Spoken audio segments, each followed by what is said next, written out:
Gospodin s vama. I s duhom tvojim. Čitanje Svetog Evanđelja po Mateju. Slava tebi, Gospodine. U ono vrijeme reče Isus svojim učenicima ovu prispodobu. Kraljevstvo je nebesko kao kad domaćin rano ujutro izađe najmiti radnike u svoj vinograd. Pogodi se s radnicima po denar na dan i pošalje ih u svoj vinograd.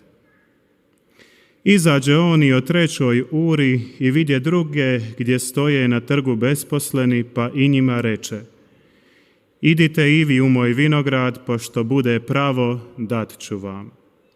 I oni odoše. Izađe opet o 6. i 9. uri, te učini isto tako. A kad izađe o 11. uri, nađe druge gdje stoje i reče im: zašto ovdje stojite vazdan besposleni?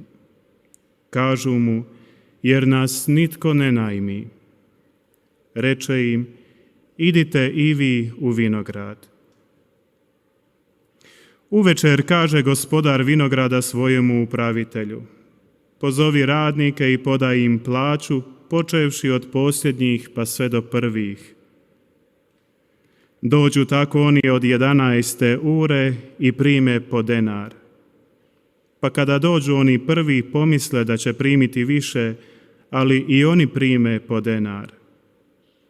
A kad primiše, počeše mrmljati protiv domaćina: ovi posljednji jednu su uru radili i izjednačio se ih s nama, koji smo podnosili svu tegobu dana i žegu. Na to on odgovori jednomu od njih: prijatelju, ne činim ti krivo. Nisi li se pogodio sa mnom po denar? Uzmi svoje pa idi. A ja hoću i ovomu posljednjemu dati kao i tebi. Nije li mi slobodno činiti sa svojim što hoću?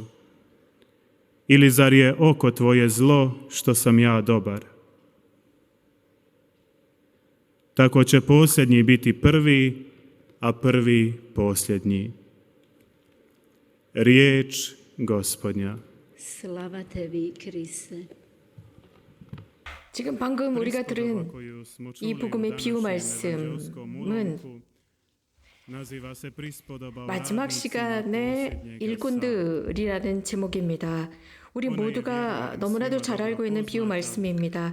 이 비유 말씀을 들을 때마다 우리들 안에는 잠언이 일관합니다. 여러 가지 많은 생각들이 일어납니다. 그래서 다시 한번 하느님의 의로움이 무엇인지를 생각하게 합니다. 예수님은 자주 청취자들로 하여금 바로 이런 비유 말씀을 해주시면서 무엇인가를 생각하도록 만듭니다. 예수님의 동시대인들은 하느님에 대한 생각이 조금은 잘못된 것이었습니다. 즉 하느님의 정의에 관한 것에 관해서 그들은 배웠기 때문에 하느님 앞에서 어떻게 행동해야 하는지라는 자세를 배우곤 했습니다. 하느님께서는 사람들이 자신들이 이 삶에서 어떻게 행동했는지에 따른 보수를 받는다 였습니다. 그들의 논리들이었습니다. 그러니까 사람의 논리로 하느님을 생각했던 것입니다. 또 사람의 규범과 규칙으로 하느님을 생각했던 것입니다.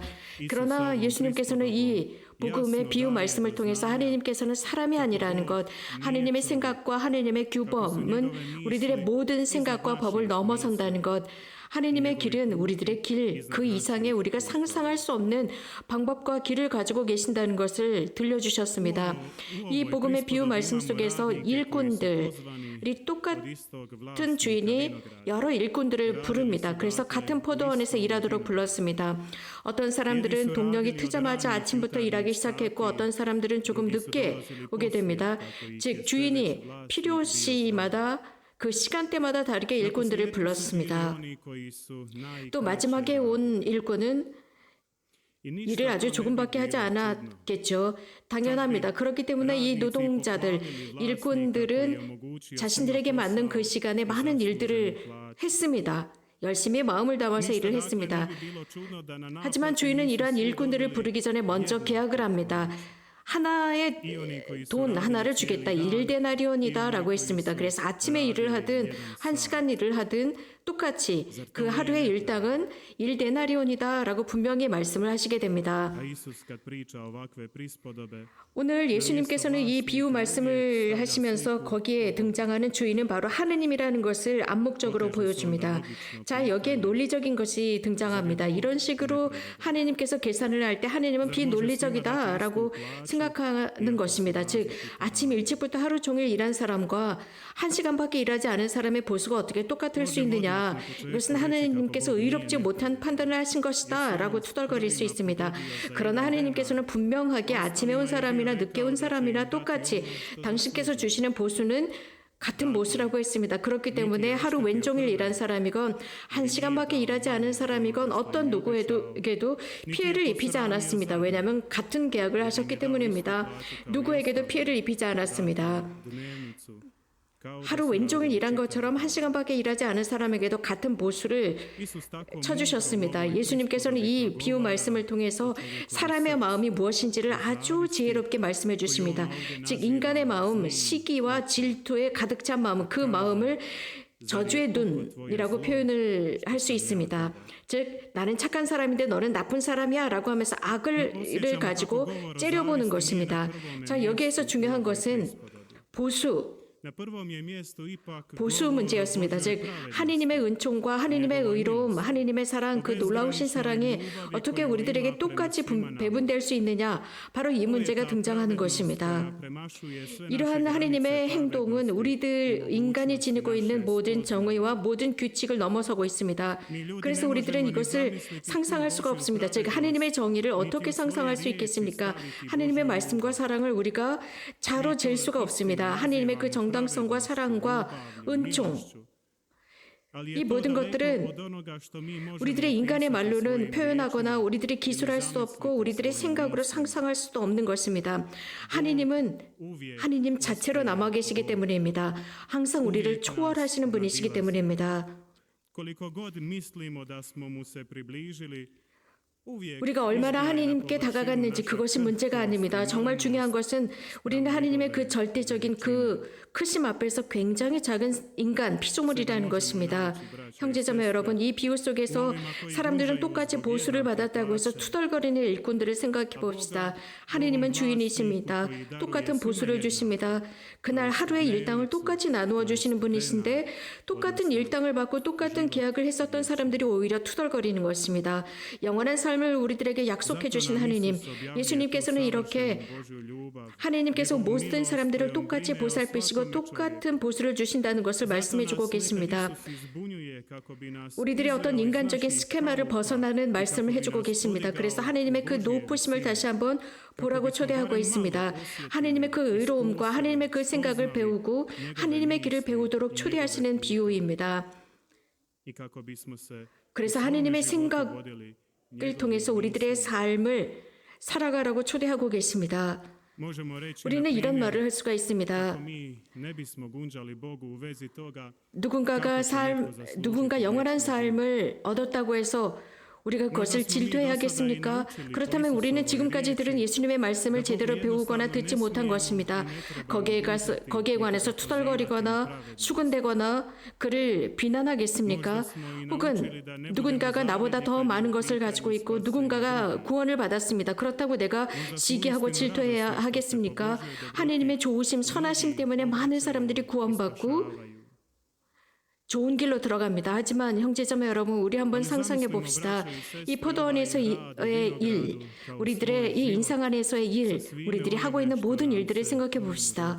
하느님께서 우리들에게 생명을 주셨고 삶을 주셨습니다.